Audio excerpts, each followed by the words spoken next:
के बाद से लेकर आज तक देश ने कई मकाम हासिल किए हैं।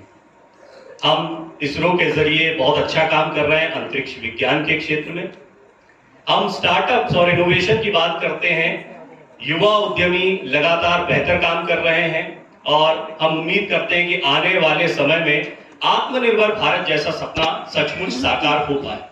जरूरतें बहुत सारी हैं, कमियां बहुत सारी हैं, इन कमियों को दूर करने की जरूरत है। लेकिन सबसे महत्वपूर्ण बात यह है कि हम आजाद हैं। आजादी के बहुत गहरे मायने होते हैं। हम में से ज्यादातर लोग जो यहाँ मौजूद हैं वो आजादी के बाद पैदा हुए हैं, तो उस दौर को समझना बड़ा मुश्किल है।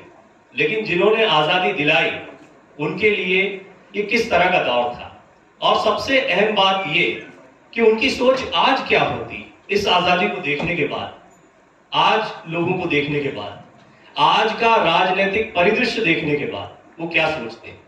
और ये जानने के लिए एक बहुत ही खास मेहमान मेरे साथ आज जुड़ने जा रहे हैं जिनसे मैं बातचीत करूंगा। लेकिन उससे पहले मैं चाहूंगा एक बार सब जोर से मेरे साथ नारा लगाएं, जय हिंद, वंदे मातरम। अब जैसा मैंने कहा कि आजादी दिलाने वाले बताएं कि आज के परिदृश्य को वो कैसे देखते हैं, क्योंकि कमियां बहुत सारी हैं। मैं जब भी जाता हूं इलेक्शन के कवरेज के लिए, युवाओं के बीच जाता हूं, कहीं जाता हूं तो देखता हूं बेरोजगारी का मुद्दा हर जगह उठ जाता है। युवा किसी को पसंद करते हैं, किसी को नापसंद करते हैं। इसके बावजूद जब तक घर में रोटी नहीं है, रोजगार नहीं है, तब तक समस्याएं बरकरार रहेंगी। बेरोजगारी की समस्या है, नफरत क्या समाज में है? नहीं है। बापू हमारे बीच होते तो क्या सोचते? आज के हालात को देखकर उनकी सोच क्या होती? कई सवाल हैं मन में जो आज उनसे पूछने का मन है। और आज यहां हमारे बीच में महात्मा गांधी यानी बापू मौजूद होंगे। मैं चाहूंगा जोरदार तालियों के साथ उनका स्वागत करें। हमारे आज के मेहमान महात्मा गांधी। तालियां रुकनी नहीं चाहिए भाई। बापू जो है वो धीरे धीरे चलते हैं, सब जानते हैं, और वो हमारे बीच में आ रहे हैं।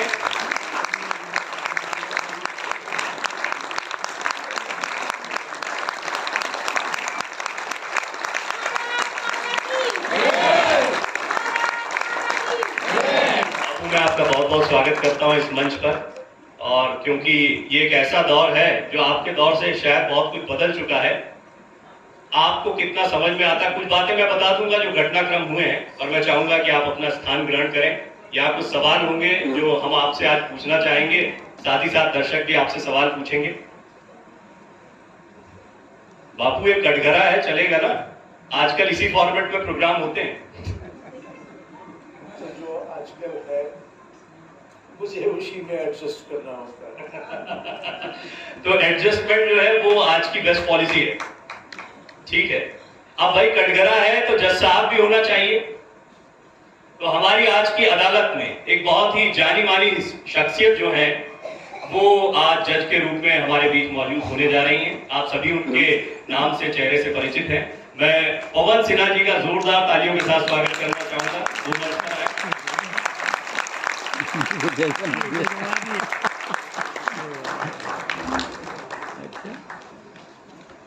आपका बहुत बहुत स्वागत।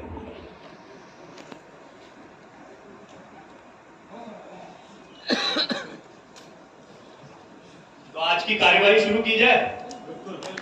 ये तो जज साहब बताएंगे। जज साहब कुर्सी ग्रहण कर लें अपनी। तो पवन सिन्हा जी आज हमारे जज हैं और वो इस पूरे मामले को सुनेंगे और इस पर अपनी टिप्पणी रखेंगे। जज साहब अगर आप इजाजत दें तो आज की कार्यवाही शुरू की जाए। भैया साइड होके करिए। प्रोग्राम का भविष्य भी बता दीजिए, ठीक लग रहा है आपको? अब बापू से बात करते हैं। बापू आपको एक बात बताऊं, आप आजादी के आंदोलन के समय तो बहुत लोकप्रिय थे, आज ज्यादा लोकप्रिय हो गए कि नहीं? जी हो गए। सबको अपनी जेब में बापू चाहिए, गुलाबी गुलाबी बापू चाहिए। बापू मजाक नहीं कर रहा था, हकीकत ये है बापू तो चाहिए, लेकिन बापू की तस्वीरें जो नोटों पर छपी हुई हैं वो ज्यादा लोकप्रिय हो रही हैं। बापू जो करेंसी के तौर पर है वो ज्यादा चाहिए। यही तो दुर्भाग्य है। अब हमारे सिद्धांतों पर नहीं जा रहे हैं, मेरा मटेरियलिस्टिक वैल्यू जानना चाहते हैं। अभी कहते हैं कि जहाँ किसी की पैरवी नहीं चलती हो, बापू की पैरवी चलती है। आप सब लोग मानते हैं बापू की पैरवी ज्यादा चल रही है आजकल? बापू की पैरवी का मतलब समझ रहे हैं जो बापू कह रहे हैं? बापू इसी सवाल से, ये जो आपने बात कही ना पैरवी वाली, मैं चाहता हूं कि एक ज्यादा गंभीर सवाल को उठा लें। मुझे नहीं पता कि 1947 के पहले भ्रष्टाचार की क्या स्थिति रही होगी, पैसे की क्या अहमियत। निश्चित तौर पर उस समय भी अमीर गरीब का भेद रहा होगा, आपने तो बेहतर देखा है, समझा है उस समय का भेद और आज का भेद। भ्रष्टाचार क्या आपको कोई विकराल समस्या आज दिखाई पड़ती है? और क्या आपके सिद्धांत लोगों तक पहुंचे सिर्फ आपकी तस्वीरों के लिहाज से नहीं, आपके विचारों के लिहाज से भी उसमें एक बड़ी अड़चन आपको भ्रष्टाचार दिखाई देता है? 30 जनवरी 1948 को मेरी हत्या कर दी गई। मैंने शरीर तो त्याग दिया, पर मेरी आत्मा यही रही। मैं देखता था अराजकता बढ़ गई है, भ्रष्टाचार बढ़ गया है। जब मुझसे ये सब सहन नहीं हुआ तो मैंने फिर से आपके बीच में आने का इरादा किया और इस नए शरीर में आपके सामने हूँ अपने बचे हुए काम को करने का। भ्रष्टाचार एक बड़ा मुद्दा है, उसके लिए मुझसे जो कुछ होगा मैं करूँगा, अवश्य करूँगा। लालच कितना जिम्मेदार है इसके लिए? देखो भाई, एक इंसान अपने मेहनत की कमाई से मकान बनाता है। जब वो उसमें रहने जाता है तो उसके दीवारों पर, दरवाजों पर, खिड़कियों पर दीमक लगा हुआ होता है, तो वो कैसा महसूस करता है। वैसा ही मैं और आज देश के करोड़ों लोग वही महसूस कर रहे हैं। उनके घर में भी दीमक लगा हुआ है, समाज में दीमक लगा हुआ है। ये बहुत बड़ी समस्या है और ये देश को खोखला कर देगी। मैं नरेंद्र भाई से पूर्णतः सहमत हूँ। उन्होंने कहा है इसको जड़ से उखाड़ के फेंकना पड़ेगा। मैं भी कहता हूँ जरूर फेंकना चाहिए, पर इसके आगे एक मैं बात और करना चाहता हूँ। आदमी भ्रष्टाचार क्यों करता है? क्या वो जो पकड़ा गया वही बेईमान है, या वो जो लाइन में खड़ा अपनी बारी का इंतजार कर रहा है कि जब उसे मौका मिले तो कब कैसे कितना बनाया जा सकता है? वो भी भ्रष्टाचार है। इसके लिए वकील साहब ने कहा लालच जिम्मेदार है। मैं कहता हूँ बिल्कुल लालच जिम्मेदार है। हम अधिक से अधिक धन अर्जित करना चाहते हैं, ये नहीं देखते हैं ये कैसे आ रहा है। तो इसके लिए एक बड़ा मुख्य कारण लालच भी है जो दिन ब दिन बढ़ता जा रहा है। अगर इसको हम नहीं रोकेंगे, हम नहीं, तो ये देश का विनाश होगा, इसके अलावा कुछ नहीं होगा। ये बड़ी घोर समस्या है, इसको हमें आसान से नहीं लेना चाहिए। हम सबको तन मन धन से इसके पीछे काम करना चाहिए। लोग तो धन इकट्ठा कर रहे हैं, कुछ तो सोच होगी। अब लोग कहते हैं कि हम धन इकट्ठा करेंगे तो 7 पीढ़ियों के लिए कर रहे हैं। मैं कहता हूँ अगर ईमानदारी से धन इकट्ठा करते हैं तो 7 पीढ़ियां उसको भोगती हैं, और अगर आप बेईमानी से धन इकट्ठा करते हैं तो 7 पीढ़ियां भोगती नहीं है, भुगतती हैं। लोगों की सोच तो यही है बाबू की 7 पीढ़ियां भोगेंगी। उनको बच्चों की चिंता ज्यादा है, उनको लगता है कि आने वाले समय के लिए सब सेटलमेंट कर दिया जाए। लगता है कैसा? अभी मानेंगे नहीं बापू आपके सामने मानेंगे नहीं, पर ये सोच है बहुत लोगों की।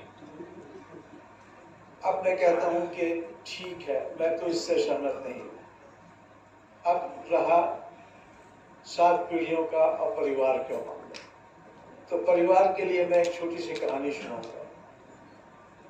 एक डाकू था रत्नाकर, बड़ा खूंखार। उसके इलाके में जो भी लाता था उसको लूट लेता था। एक दिन कुछ साधु उसके इलाके में गए, उनसे कहा तुम्हारे पास जो है निकाल के दे दो। साधुओं ने कहा हमारे पास ये कमंडल है और कुछ वस्त्र है। इसने कहा यही दे दो। फिर साधुओं ने कहा कि तुम अपना पेट पालने के लिए ऐसा बात क्यों करते हो? तो वो साधु रत्नाकर बोला कि क्या मेरा परिवार नहीं है, क्या मेरे बीवी बच्चे नहीं हैं? तो साधुओं ने कहा तुम घर जाओ, अपने परिवार वालों से, अपने बीवी बच्चों से पूछो क्या तुम्हारा जो पाप है उसके वो भागी बनेंगे? तुमको सजा मिलेगी तो क्या वो सजा लेने को तैयार है? रत्नाकर घर गया, उसने अपने बीवी बच्चों से कहा, तो उन्होंने कहा आप करते हो तो हम उसके साझेदार कैसे हुए? आपकी जिम्मेदारी है हमें पालना खिलाना। अब आप ईमानदारी के पैसे से लाते हो या बेईमानी के लूट खसोट के लाते हो, इससे हमें क्या ले लेते हैं? बात रत्नाकर के समझ में आ गई। वो समझ गया कि इस सब करने से उसका ही हिसाब खराब हो रहा है। वो साधुओं के पैर पर गिर पड़ा। और मैं बता दूं कि वो रत्नाकर डाकू आगे चल के एक महान ऋषि हो। तो सभी जानते हैं उनका नाम और महाकाव्य रामायण की रचना की, भगवान राम का चरित्र लिखा हुआ। तो देखो बेईमानी का नतीजा आज न कल भुगतना पड़ेगा। अगर ईमानदारी से कमाया हुआ धन आपके पास है तो आपको सुख की नींद आती है।